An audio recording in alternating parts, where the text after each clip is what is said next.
happens if you become incapacitated without documents? First of all, let's define incapacity. Many people think that incapacity is just, oh, if I fall into a coma, or if I should develop dementia or something like that. Well, that can be incapacity. However, incapacity can be if you develop schizophrenia and you become hospitalized temporarily.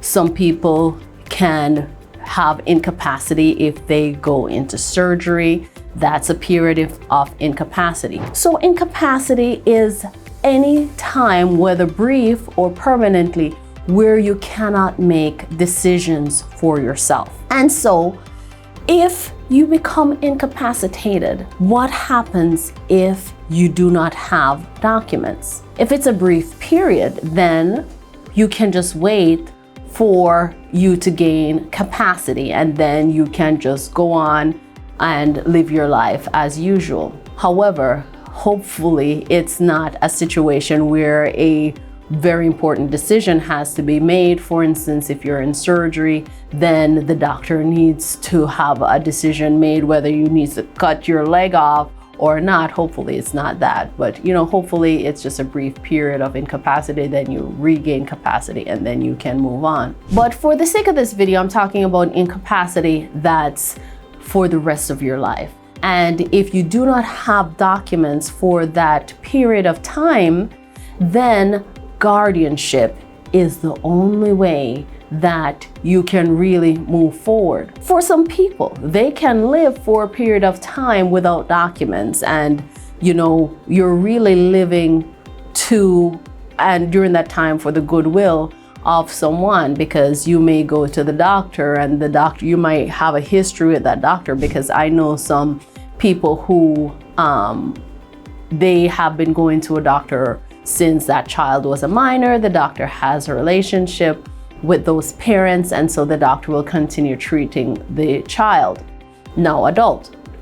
However, after a period of time, the doctor will tell the parents, you have to seek guardianship over this now adult, because I cannot keep treating this adult without you being the guardian, because this person is now an adult, and so that person has to seek guardianship. And so guardianship of the person, if that person doesn't have any assets. If that person has assets, then you have to seek guardianship of the person and of their estate, and that would require you filing with the probate court, seeking guardianship of the person and guardianship of the estate. And then you would get letters of guardianship, and you would have to file your report every year and let the court know how the person is doing. So if the person passes away, if the person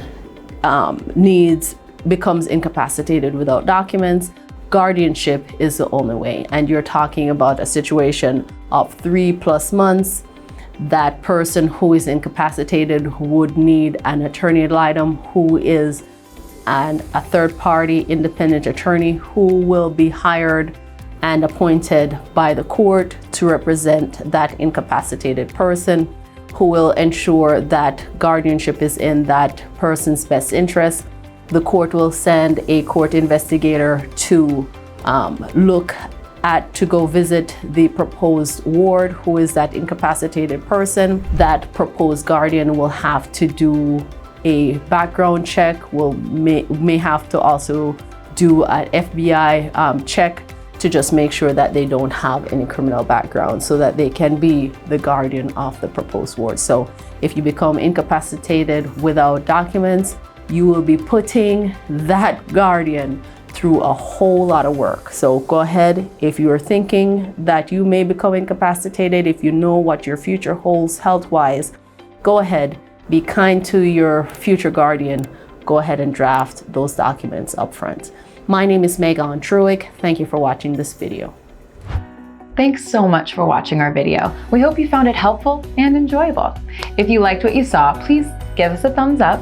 Got any questions or thoughts? Drop a comment below. And if you know someone who could benefit from this video, don't hesitate to share it with them. For more awesome resources, check out the description below. Take care. We'll see you in the next video.